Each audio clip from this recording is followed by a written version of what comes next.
Alright, morning guys. I want to kind of get started right on 11 because we've got a lot to get to today. So, how's everybody's morning going? Thumbs up, thumbs down? So, I'm going to jump straight into this, a little bit of background so you kind of get an idea of why you should listen to what I'm going to tell you. So, started off working in digital marketing agencies, worked with a bunch of large brands, have spent over $100 to $150 million on Facebook ads. Also started a software company that runs viral giveaways called Viper. So today I'm going to kind of go over how to use Facebook for maximum growth, how to not waste a ton of money trying to start out with Facebook ads, how to structure your account so it's going to be effective, profitable, and you're going to be able to move forward and grow at a much better pace than if you were to try and learn it yourself. So we're going to try and pack in a lot in this little session, and we'll probably try and do questions at the end, because I might answer your question a little bit later. So, we just went over that, but essentially this is the outline. How to do a successful account, what's the difference between remarketing and prospecting, how you need to start looking at traffic, warm, cold, and hot. We'll go over that and what that means. How to write good Facebook ad copy. So ad copy is very different to blogging or organic copy. So I'll show you how to write good ad copy. And we'll also go into how to find audience to target and all that sort of stuff, and then leveraging Facebook with contests for viral growth. There's going to be some examples and all that sort of stuff in there. Okay, so just to start off so everybody kind of understands this, the basics to digital marketing, it's kind of like a triangle. Everything's a triangle. So there's three levers that you can pull in marketing essentially. And these three things are things you're going to want to work on. So you're going to work on your ad copy and creative. So when you're running Facebook ads, or this can really apply to any ad platform, you're going to want to change these three things. One is you're going to want to have good copy and creative. Image and video, super important, and then copy. Then you're going to want to change and fix your website experience. So is everything mobile optimized? When they click through your ad, are they landing on a page or an experience that they're expecting from the ad? And then the third section of the triangle is the targeting. Are you showing your ad to the right people? So if you keep these three things in mind, and when you create an ad or a post on any ad platform, especially Facebook and Instagram, you can look at these three things and keep adjusting these to keep improving your marketing and your ads. So now that we kind of know the basic structure of what you need to look at and what you need to focus on, I'll just briefly run through kind of the different types of traffic you can have. So you're going to have hot traffic, which is going to be the most engaged people. They've been to your website before, they know your brand, they know who you are, they might know that you are selling something, it might be a course, you might even be getting them to buy an affiliate product, you might sell tours or whatever it may be that you're selling. They are probably aware of what you're trying to sell them. So that is the hottest traffic, and that's always going to be your lowest cost per acquisition, which is the CPA. So that's going to cost you the least amount of money to get them to do what you want them to do. And then in Facebook, you're going to have another one that's called warm audiences, and this is all data-driven audiences. So as soon as you have your blog, you should be adding your Facebook pixel to your website. If anybody doesn't know how to do that, there's a ton of documentation on Facebook, and essentially if you're on WordPress, it's a plugin. Use the plugin that AdExpresso has created, and you just put in your ID for your pixel and they do the rest for you. If you're on any other thing, any other platforms, there's always a relatively easy integration. But the first thing you want to do is add that Facebook pixel so that you can do this retargeting stuff. Because when someone visits your site, that's going to be logged by the pixel, and then you can create audiences in Facebook to retarget them. So say someone comes through a blog post and you want to retarget them to sell them, maybe the blog post is about traveling in Vietnam, and you want to sell them a Vietnam package or tour. You can then, once you've got the pixel, you can actually send them to that blog post and then retarget them on Facebook to send them back to your product page for that Vietnam tour or something you're trying to sell them. So adding your pixel is very important for capturing this hot traffic that you're going to retarget to. Your second section is your warm audiences. So Facebook allows you to actually create audiences from this pixel and then extrapolate that audience. So that means that if you have 10,000 visitors coming to your site a day, and you're spending money on your remarketing and you've maxed out on that, you can then take that audience and say, okay, I want to find 1% of America that is most alike my 180 visitors. Say you're getting 10,000 visitors a month. I want to find 1% of America that is most similar to this 10,000 visitors that I'm getting a month. And so they're called lookalike audiences. And so these are the audiences that you're going to want to target who don't know about you, but are going to be a very high contender for liking your stuff.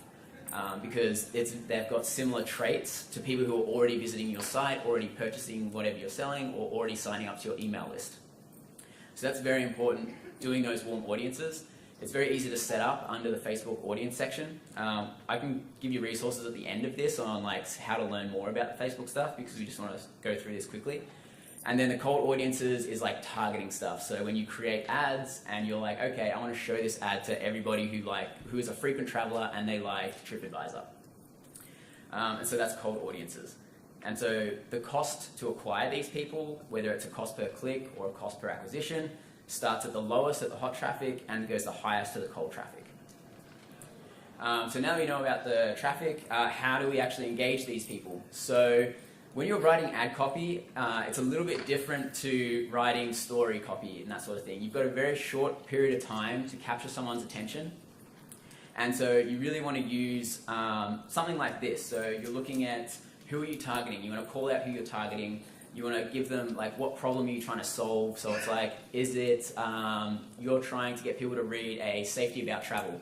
So you want to call out those people in your ad, then you want to really engage them with using emojis, dot points, lists, all that sort of stuff, so that when people are scrolling through their feeds, whether it's Facebook or Instagram, they're going to see your ad and they're going to stop scrolling because one, it's going to capture their attention and it's going to call out to them.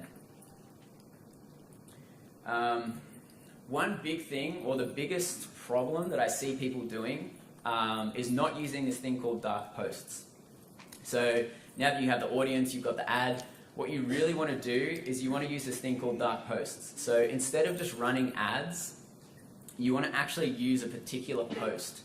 And this is really easy to set up once you get the hang of it. So the first step is to actually create your ad or even create a regular post on your Facebook. And there's going to be a URL there.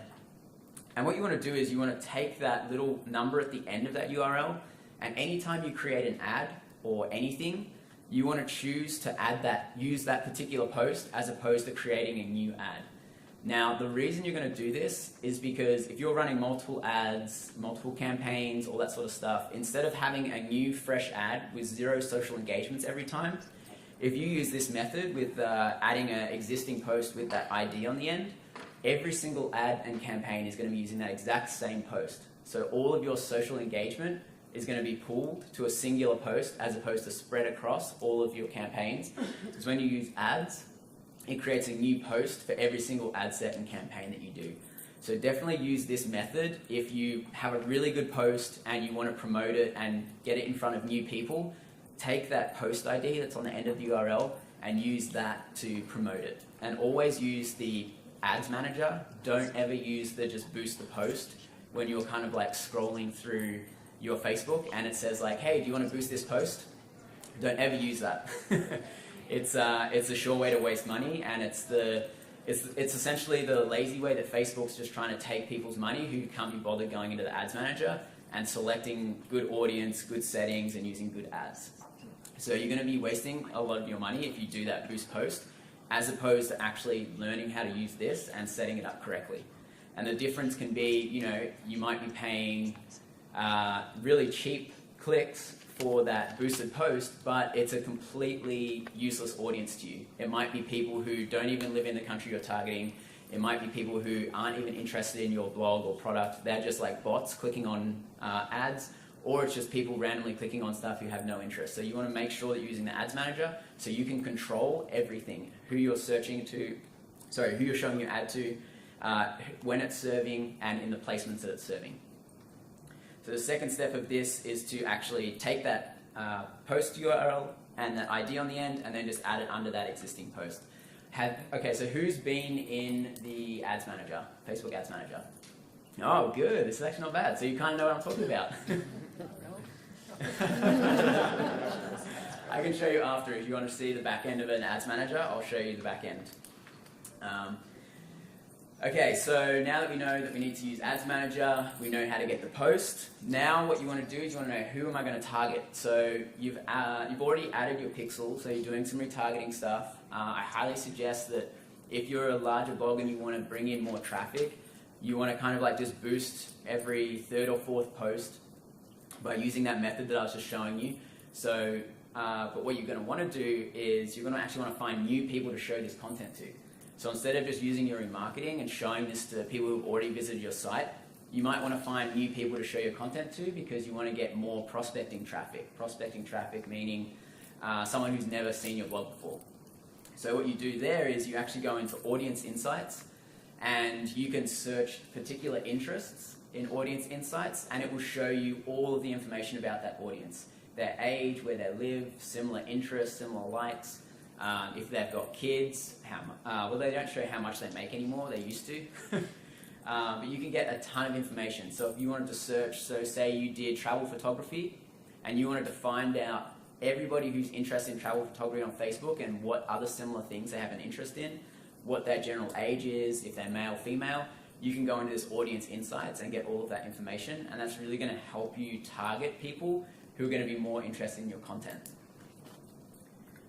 So this is kind of like the back end once you do that. So you can search, you can see on the left, before it scrolls down, I'm searching in this one, travel blogger.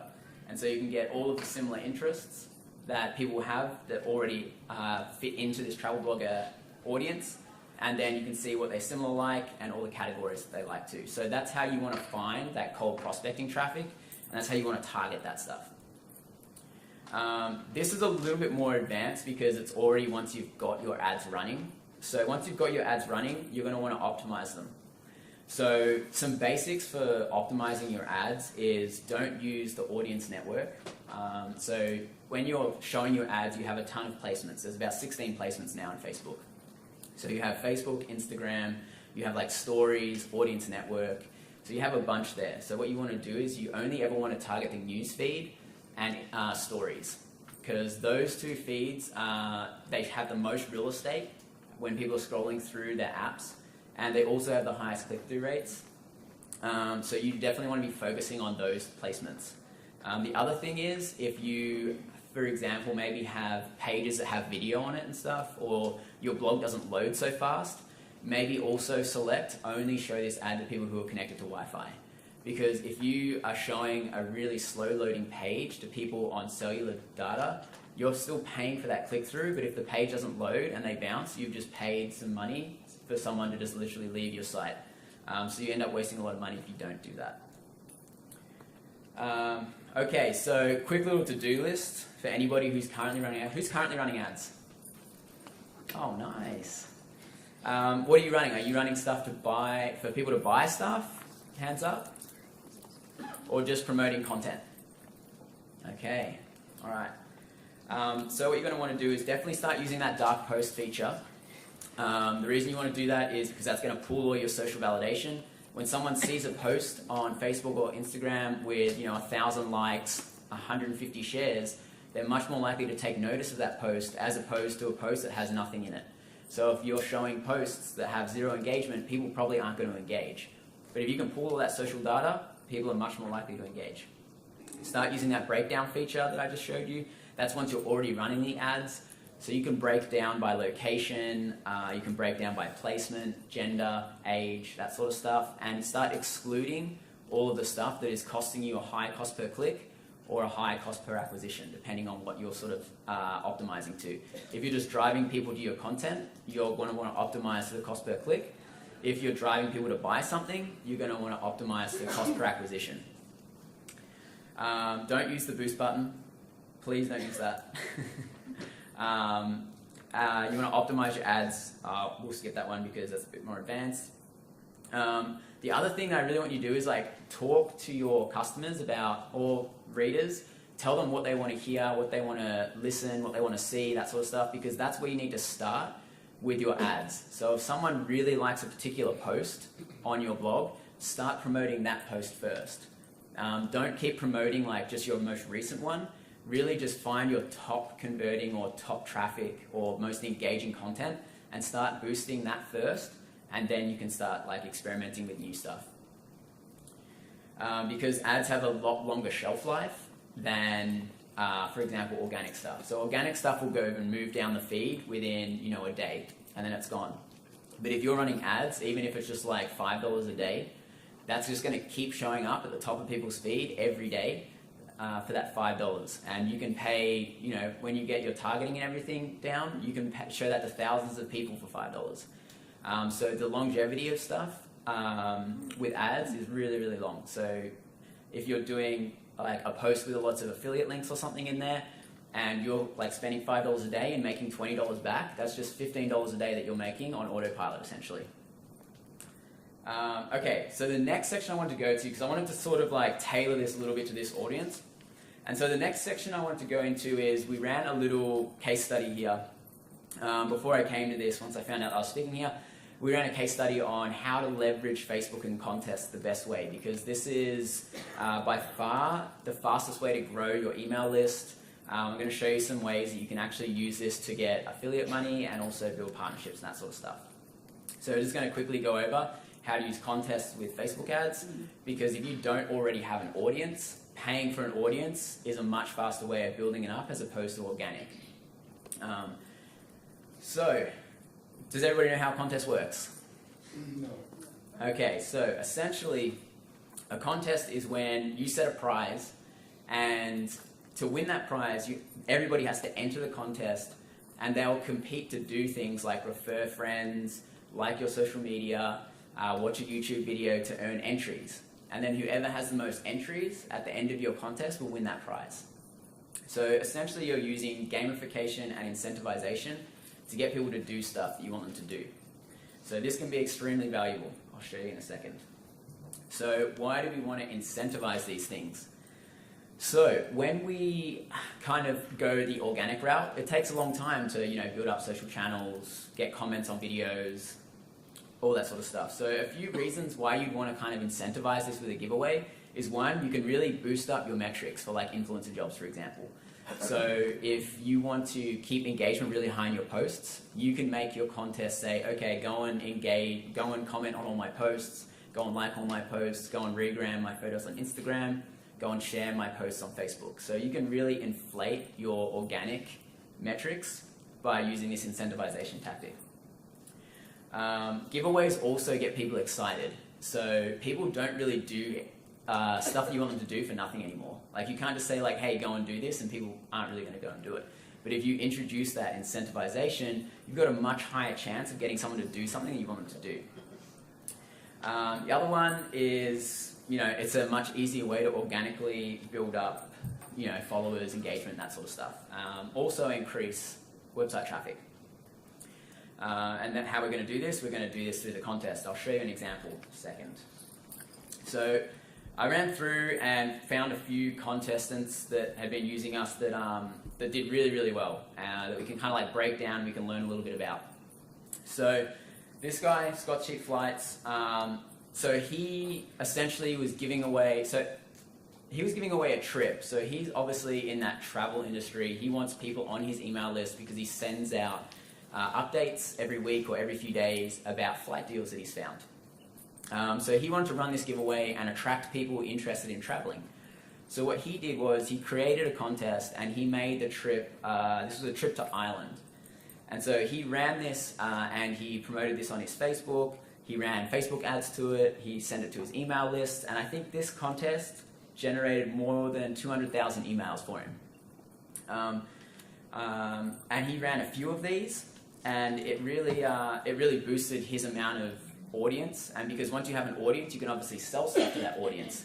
So this was a really cost-effective way for him to build his email list, as opposed to organically doing it through blogging or maybe paying cost per lead ads, that sort of stuff. So he used ads and the contest to really build that. Another one was Mellow Travel. He used his contest to actually build his social channel. So he was actually working on building up social followers on Facebook, Instagram, and YouTube. So he was running a contest. He was also giving away a trip. Trip maybe cost him a few $100s. And then in exchange, he generated a few thousand likes on each one of his social channels. Now, you can definitely do this organically, but again, it's going to take you a lot longer. And you don't have to give away like a prize like a trip. You could give away, something of way lower value, but still get relatively good results. I'll show you the case study that we did on this, so I can give you ideas on how to do that, so that you don't have to pay too much. This one was a great example because he ran a giveaway. Expert Vagabond ran a giveaway, and he actually tied this in with a post. So he did a post on photography equipment for travelers, essentially. So he's giving away a GoPro backpack and all that sort of stuff. And he put this contest at the bottom of a post. And then so when people would read the post, they would then go and enter the contest to win that GoPro. And in that contest, there were all sorts of things like refer a friend, so he's building his email list, go and like his social channels, and also leave a comment and share the blog post. So this way, you can actually generate a bunch of engagement and shares by running a contest alongside with your blog posts. The other thing is this blog post also had affiliate links in there, so not only was he getting people to share his blog post, they were also sharing his blog post that had a bunch of affiliate links, so he's also making a direct return on investment on that contest. I can show you examples after, but we'll just run through this so we get through everything in time. So this next section is going to be the case study that we did. So when I got told that I was talking here, I was like, all right, I'm going to try and run a giveaway in the travel space and see how I do. My wife started a travel blog like 5 years ago. We post maybe once or twice a year. So what we did here was, I was like, all right, great, I've got a travel blog. I'm going to see how this goes. So there was a few things. I obviously wasn't going to fork out, $1,000 on a trip to award someone for this case study. So I reached out to a bunch of travel products or travel brands, and I'll say, hey, I'm running this contest. Would you be willing to contribute something to the prize? There's going to be a bunch of engagement around the contest. There's going to be follow-up emails that I'm going to be pushing your products in. I can have a special coupon code, and we can generate some sales from that as well. So I got about 5 or 6 companies to give us some stuff. You can see that little picture there. It was like some headphones, some travel stuff, sunglasses, bags, scarves, all that sort of stuff. So I got a bunch of stuff together. It took about 2 weeks to get all that sort of stuff together. And at this point, I haven't paid anything. So generated the prize without having to fork out any money, which was a win. The next thing I was like, okay, what do I want people to do? Now that I've got the prize, I've got to be like, okay, what should I be getting people to do to win this? What do I want to build? What do I want to kind of like expand on in my brand? So one, I wanted to actually make some money. So halfway through the contest, I added a little, you can see up the top there, that's 100 points to click through to my post. And that post I had a bunch of affiliate links on. And I made, I think it was about $30. I wanted people to retweet the contest. I wanted people to like, share, and comment the Facebook post. So I created a Facebook post about the contest, and then I awarded people to go and share that. So they were also sharing my contest as well, or getting entries into the contest. And then what I also did, which I'm going to show you in a second, which is going to tie back into Facebook, is I took that post using that dark post feature and ran that as ads. I'm going to show you all the results from that in a second. The other thing was, it was getting people to follow our Instagram account and all that sort of stuff. So you can see here, we were trying to incentivize a bunch of stuff, and we did this through running the contest along with the Facebook ads. There are some results further down that I'll show you in a second. So once you sign up for the page, this is what that page looks like, and essentially we're just getting people to do all of these tasks after they sign up. All right, so the results are after this, actually. I'll go through how to market it first. Keep the good stuff to the end.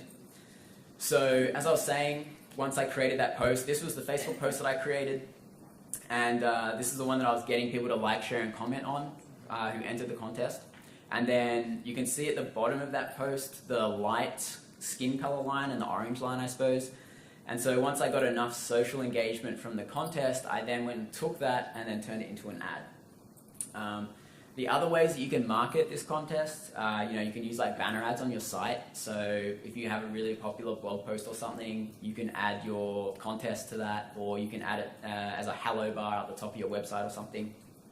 You can do cross promotion with other influencers. So if you want to partner up with another influencer and be like, hey, let's run a joint contest, we can like share the email lists, or we can say, follow either one of us on social. That really helps because then both of you are then promoting it. So you're going to get a much larger audience.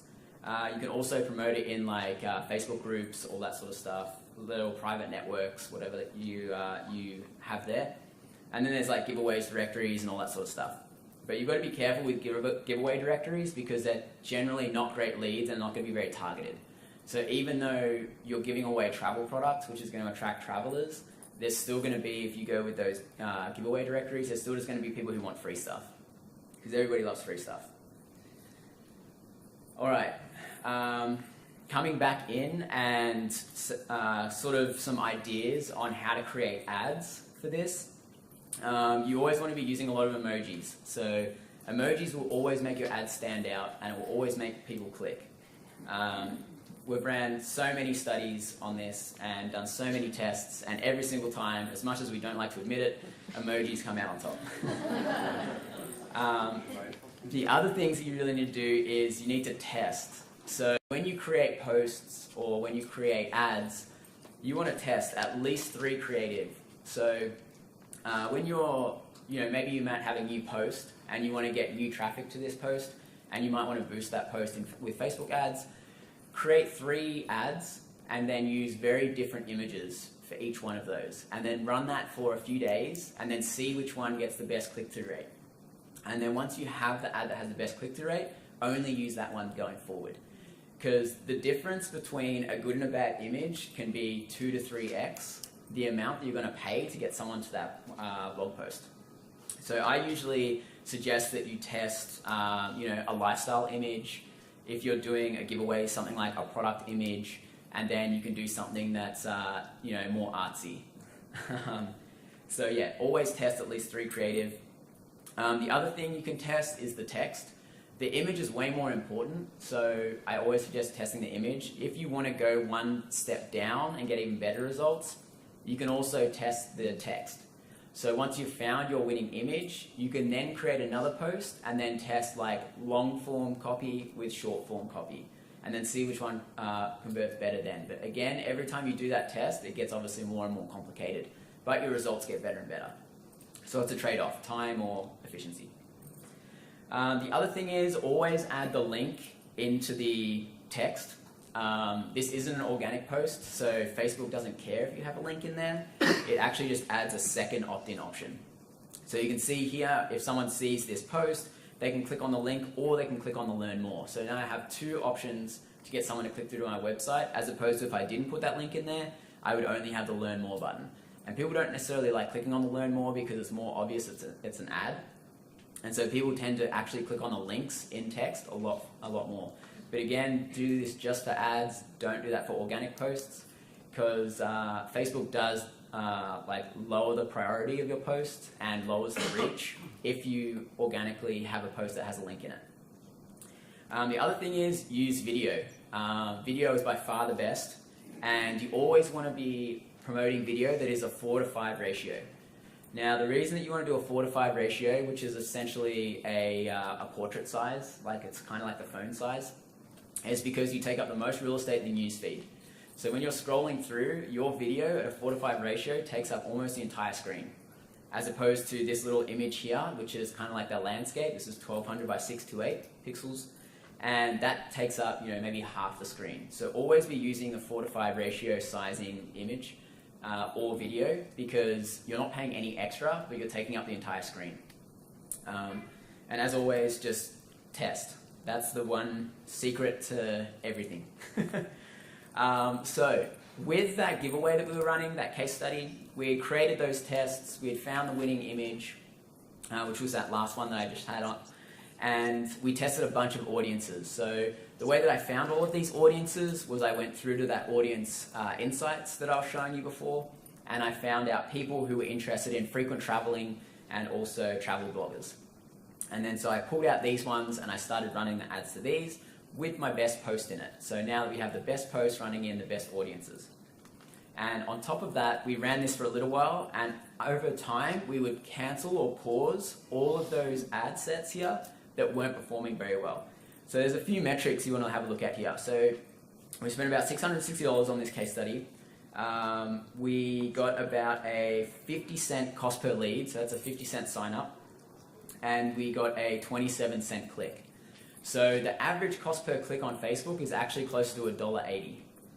So when you combine it with a contest and there's incentivization for people to click through, you're not just asking someone to do something for nothing, you can actually get way lower cost per clicks.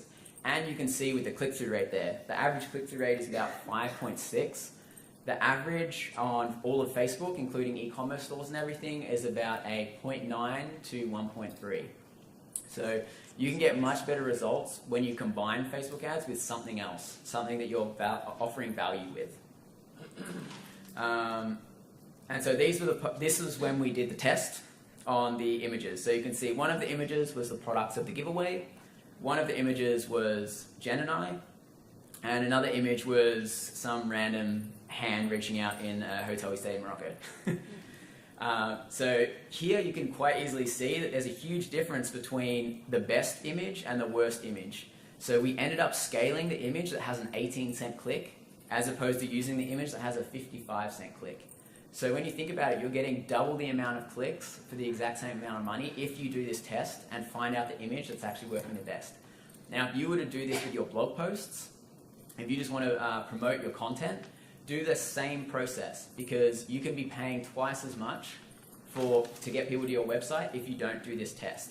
And all you have to do is duplicate the ad 3 times and change the image. It really doesn't take that much time. But yeah, why did this ad work? So we tested multiple creative, as you can see.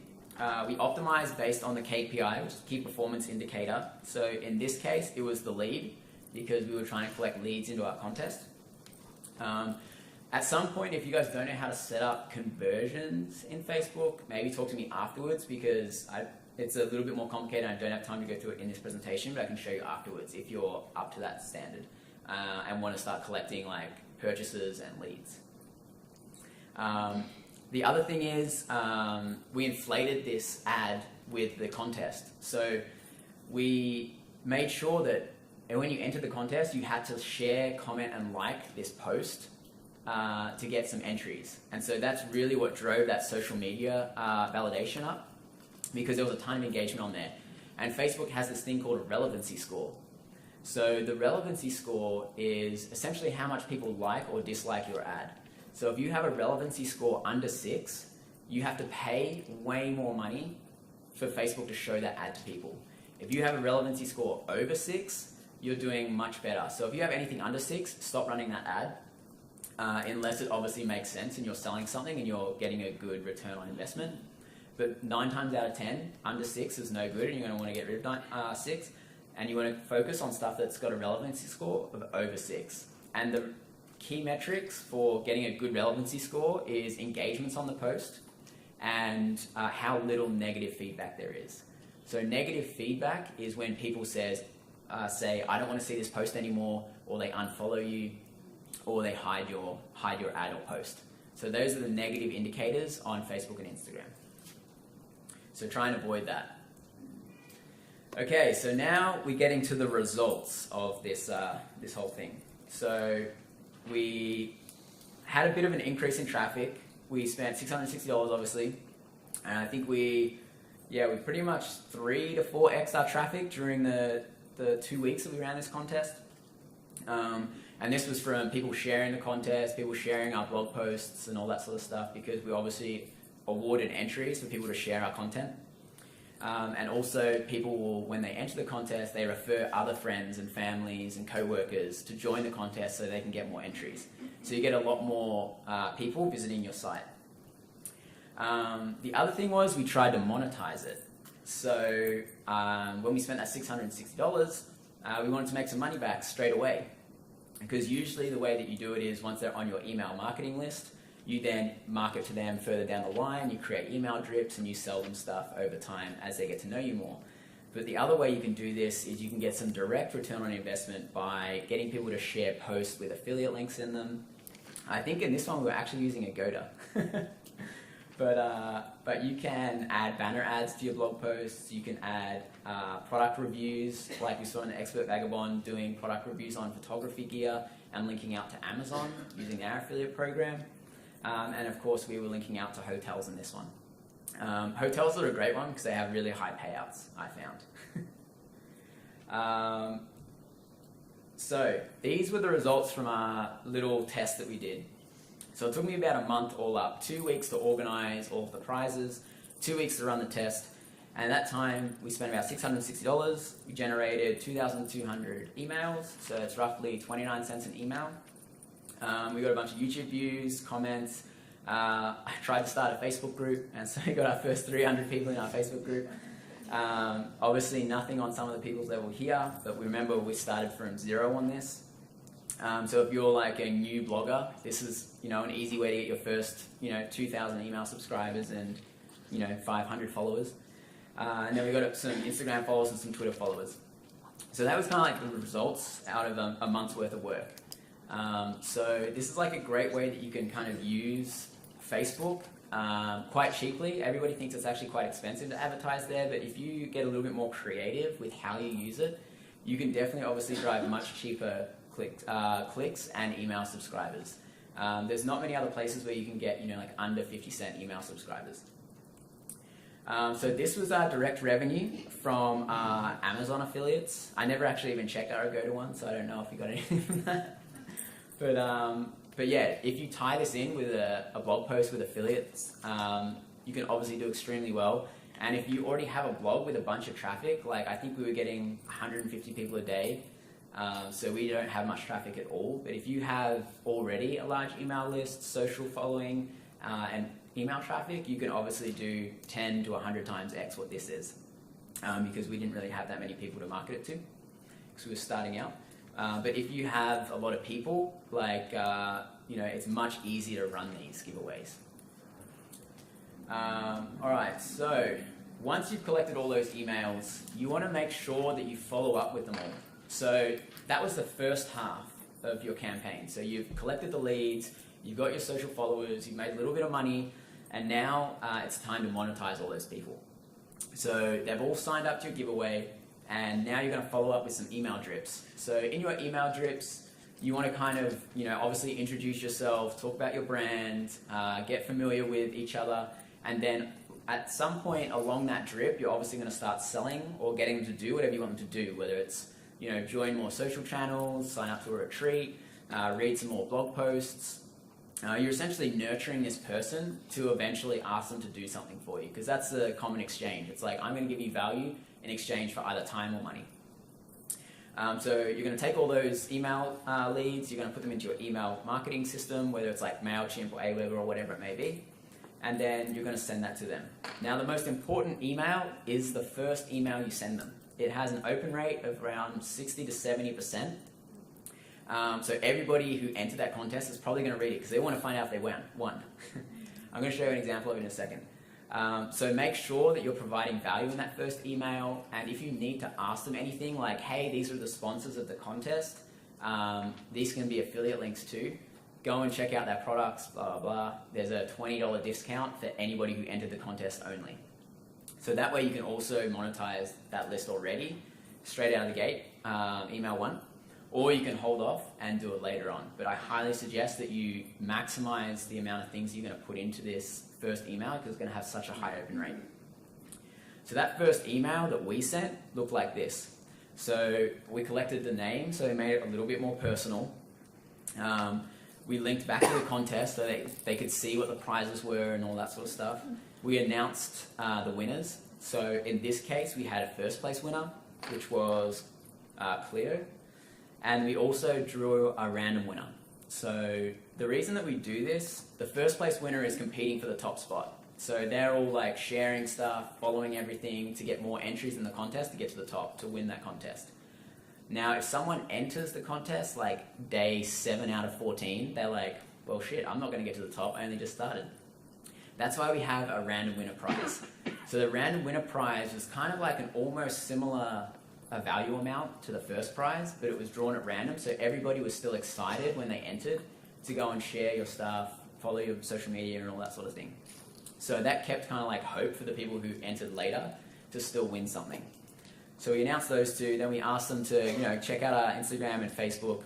I didn't actually link back to all of our kind of sponsors. I did that in email too, because I was cheeky.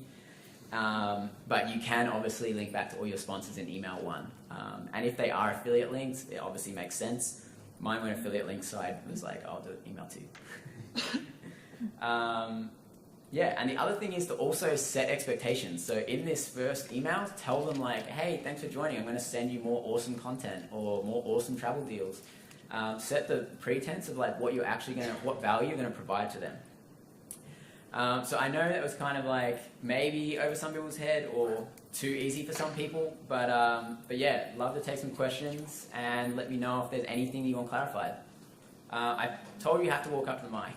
I'm sorry. No, to ask the question. I just wanted to know which contest were you using? Rafflecopter, Gleam? What are you using? Viper.io. Viper? Yeah, but you can use any of them. Okay. Like they all do a very similar thing. Yeah.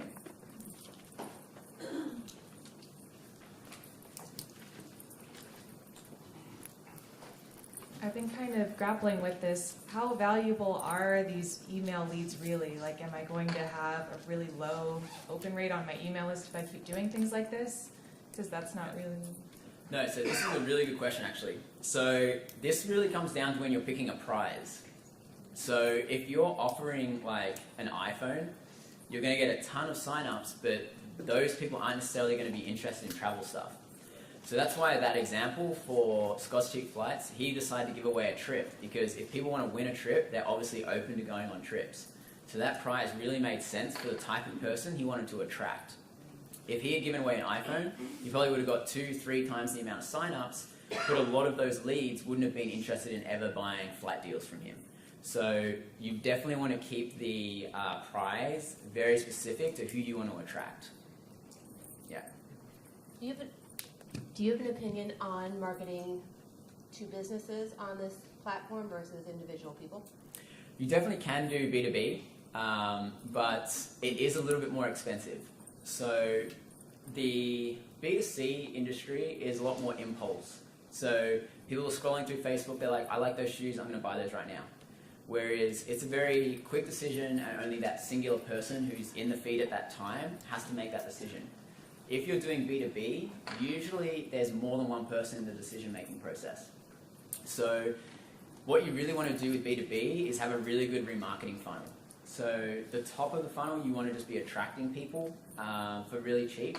And then you want to have remarketing from when they visit your site or they download some sort of lead capture or that sort of thing. So that the first one is piquing their interest. The second one is asking them to do something like buy something or inquire or sign up for, a tour or something.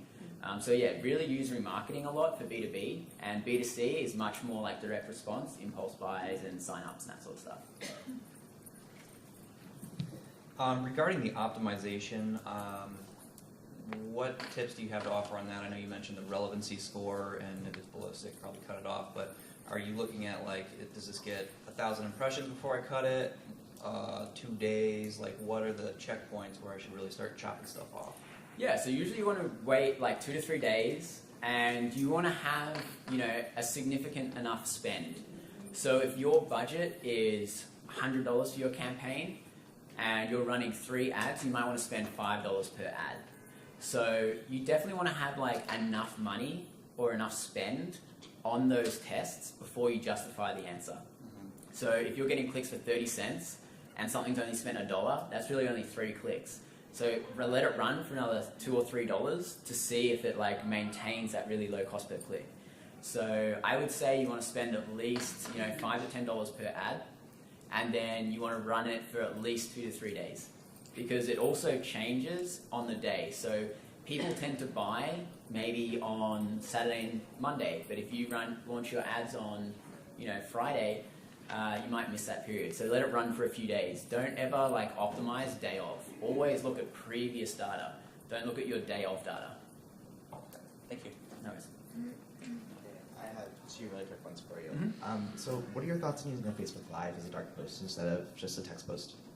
Yeah, that's great because the content's already there. It's not as effective like as obviously the live, but if it's educational and you're providing benefit to whoever's going to be watching it later down the line. So if you're like teaching something or you're showing someone a location that you're traveling to, that sort of thing, it's working really good. But if it's just a Facebook Live, it's just like an update that's time sensitive, it's not worth doing. But if it's educational and it's going to provide value, it's definitely worth repurposing that content because you've obviously already made it. So it makes sense to reuse it because, otherwise you just have to remake more content. Okay, and then the second one was with the comments that you're getting on your blog and on your social accounts. Mhm. What was the quality like? Well, you can ask them what you want them to comment. So, for example, in that case, we were like, hey, tell us which one of these hotels is your favorite. Or you could say, okay, what's your opinion on this topic? And then link to the blog post. So it's all about the question that you phrase, and you're trying to stimulate a question because that's going to create a much better response than just like, hey, leave a comment. They would say, hey. Yeah. Yeah. Okay. So it's all about phrasing that question. Hi. They put that way too high. I know. Well, I'm just way too short. I have a question about defining your audience for an ad. So, generally speaking, is it better to leave an audience that has like a larger pool? So, like, say you're interested in targeting women who might want to go to Bali with you. Would you target women who are 18 to 35, interested in Bali, live in New York City? Like, how specific do you get it, or do you just leave it open to women interested in travel? So start large and get more narrow. So you want to have at least, like for cold traffic, so people who have never heard of you before, you want to have audiences of like 2 million. And then because once you take that 2 million and you start optimizing that down as you start collecting data, so it's like, okay, I'm finding that it's females that only work, so that cuts the audience down to 1 million. It's 18 to 24, so that cuts the audience down to 800,000. And then I find that it's newsfeed only, so that cuts it down to 600,000. So you need to start with a large enough audience so that when you optimize it down, there's still some people left in that audience. So start with like 2 million for prospecting, and then remarketing traffic, you obviously don't have a choice. It's however many people are visiting that page. But yeah, aim for about 2 million. And then just like test to see if your returns are higher when you make it more specific. Yeah, so as you run that campaign and you look at that breakdown, so you're looking at like, okay, 25 to 35 is no good, it's actually only 18 to 25. Then you adjust that in that campaign settings or the ad set settings so that you narrow that down to optimize it again. The other thing is you want to test multiple interests in separate ad sets and just pause the ones that don't work and just run your best performing ad sets. Okay, thanks. No worries. Hi. How do you know exactly who does what they're told as far as like commenting and not just like entering and not following or doing any of that stuff? Yeah, so there's two ways. So if there is an open API for that platform, so for example, Twitter has an open API which allows you to verify it automatically does it. But for other platforms like Facebook who don't allow the API to validate, you have validation questions. So you might ask, what was your username, or what was the blog post about, or how long was the video, and then you can have either a correct answer or an open-ended answer. And so that's how you validate stuff that doesn't have an automatic validation, or some of them like Twitter, YouTube, Spotify, those sort of ones, they have automatic API validations. Okay. Thank you. No worries. Hi. So this is a bit of an addition to the woman that was asking about women, going to Bali. Mm-hmm. So I have a travel client in Colombia, and we're bringing Americans down. Mm-hmm. And so when there's a sense of urgency, like we've got a deal going, say for Spanish classes or a tour or whatever, I'm using the traveling in the country, and then segmenting based on their language, like they're English and they're from the U.S. and these kind of their behaviors. The challenge is that it is yes a cold audience, but they're in the country at least, because it's just so hard to start with a cold audience that's in the US and then expecting them to come down to that country. Mhm. But of course, when you use that traveling in or recently in, the numbers are just, you're marketing to a few thousand people. So I don't know if you've used that or if you have another recommendation. And then I heard there's a travel intent feature now, but I'm finding with some accounts it's not available. So Yeah, so there's a few things. You can obviously add in layers of interests. So the way that I would structure your account is I would have a larger prospecting campaign, which is people interested in travel in Colombia. And then when you have the deals, run those deals to remarketing and then that smaller audience that you've got. So that way people are already interested in Colombia and they're frequent travelers. They might be just waiting to book a trip. And so you're kind of getting them to your site, you're getting them prepared because it's probably a longer decision-making process if people are going on a holiday to Colombia. So they're probably not going to see an ad and book that trip all in that one session. It's probably going to take a few touch points. So I would say you want to have two layers. You want to have your prospecting layer, which is much broader, and you find out if it's just Americans or if it's Europeans as well. But have that audience that are people who are interested in Colombia, who are expats, who are frequent travelers, that sort of thing. People who would be open to going on a holiday there. Also target all the tourism boards for Colombia. I'm sure a lot of the tourism boards or big tourism companies have Facebook pages that you can target. So have that top level, and then when you have a deal, run it to everybody who likes your page, friends of people who like your page, also everybody who visited your website. And the other thing to do is use those lookalike audiences that we talked about. So if you already have a list of people who have already been on your trip, upload that to Facebook, and then that will create a lookalike audience for you. 1% of America creates a 1.9 million size audience. And so that 1.9 million size audience is where you could also start marketing that offer to, because all of those people are going to have similar traits to the people who have already actually been on the trip. So Facebook will go up and match demographics, geographics, browsing behavior on social pages that they both like, that sort of thing. So that's another way that you can find very targeted prospecting traffic. Great. So just one addition to that, sorry, is when I do use lookalike audiences, I'm always questioning whether, they might have the same behaviors and location, but who's to say they're really going to actually want to travel there? Well, the other thing you can do is you could take that lookalike audience and then say people only interested in Colombia. Okay. So you can layer the audiences on top of each other. So everybody in this lookalike 1% audience who's interested in Colombia, only serve the ad to those people. Right, okay. Yeah. Perfect, thank you. No worries. So I'm curious about how you chose how much to spend for the ad, because I've run several ads, and while $600 isn't a lot in the grand scheme of life, it kind of can be a lot for somebody who's just starting out. So I'm doing $5 to more, and so kind of talking more about how much we should be spending. Yeah, so essentially you want to think about this as a budget. So it's how much am I willing to spend to achieve this? So it's if you're running a giveaway and you only expect to make $1 per email address. Oh, that's pretty high actually. 50 cents per email that you add to your email list. So you work out, this contest might get me 10,000 emails. How much money is that? I can spend this much amount on marketing it. The other thing is you might want to start out just by doing it without any spend. And then your second one, once you've actually got that list already, your second contest you might want to actually boost with some paid media. But you kind of want to think about how much money am I going to make from these people, and how much should I be paying for someone to join my list. If you layer in affiliate stuff and all that sort of thing, it obviously increases the amount you can spend, because you can make some direct return on your investment on that. But yeah, start off what you're comfortable with, set a budget and just don't spend anything over that budget. And make sure that you're going to make that money back somehow, whether it's monetizing them in your email list, through affiliate posts or affiliate deals with people who give you prizes for the contest. But it's just takes a little bit of math to figure out how much you're going to make and how much you can spend. Or the other thing is, if you know you're not going to make money for the first for the first few weeks that they're on your email list, find out a comfortable amount that you're willing to spend before you're willing to make that back from them. Yeah. All right. Was there any other questions?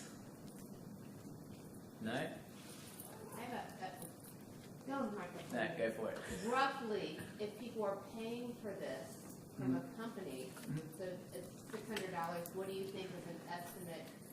You can kind of assume like, all right, 30% of that if you use an outside agency would be cost. You know what I mean? As in how much it would cost an agency to run a contest for you? Yeah, exactly. Um, I know it's kind of broad. it's really going to depend on the agency. But I see agencies charging, around 2,000 to 3,000, but they obviously put in way more work.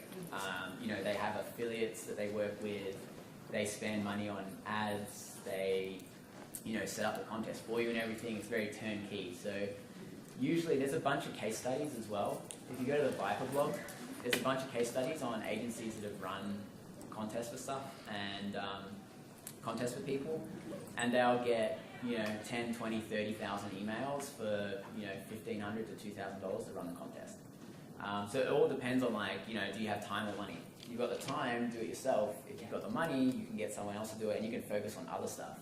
But I think roughly they charge between, to be safe, $1,500 to $2,500 probably. Oh, don't know what happened there. But anyway, if there's any other questions that you guys have and want to catch up afterwards, that's a little bit more in depth about tracking conversions, all that sort of stuff. Just chase me down after this.